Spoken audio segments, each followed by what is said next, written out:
সিরিয়ার আলেপ্পোর বিভিন্ন এলাকায় মঙ্গলবার থেকে চলছে সংঘর্ষ। সিরিয়ার স্বাস্থ্য মন্ত্রণালয় বলছে, এসডিএফ এর হামলায় হতাহত হয়েছেন শতাধিক মানুষ।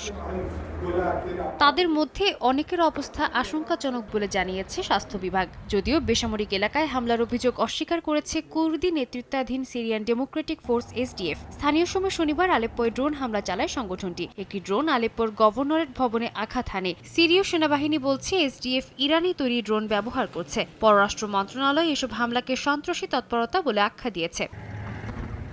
এদিকে শেখ মাকসুদ এলাকায় সামরিক অভিযান স্থগিতের ঘোষণা দেয় সিরীয় বাহিনী। শনিবার বিকেল ৩টা থেকে যুদ্ধবিরতি কার্যকর হয়। সরকারি বাহিনী জানায়, পরিস্থিতি ধীরে ধীরে নিয়ন্ত্রণে আনা হচ্ছে। সরকারি সূত্র বলছে, শেখ মাকসুদে বহু এসডিএফ যোদ্ধা আত্মসমর্পণ করেছে। তাদের বাসে করে সিরিয়ার উত্তর পূর্বাঞ্চলে তাবকা শহরে পাঠানো হয়েছে। একই সঙ্গে কিছু বেসামরিক পরিবারকেও এলাকা ছাড়তে দেয়া হয়। তবে এসডিএফ এই দাবি প্রত্যাখ্যান করেছে। তাদের বক্তব্য, বাসে করে যাদের নেওয়া হচ্ছে তারা যোদ্ধা নন, তারা জোরপূর্বক বাস্তুচ্যুত বেসামরিক মানুষ। এখনো কিছু এলাকায় বিচ্ছিন্নভাবে লড়াই চলছে বলে জানায় সরকার।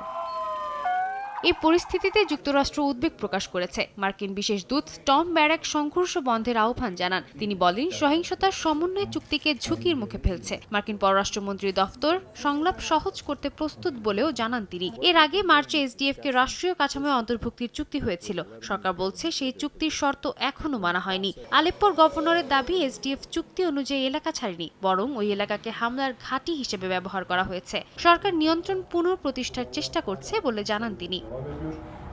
সাদিয়া তাসনিম, সময় সংবাদ।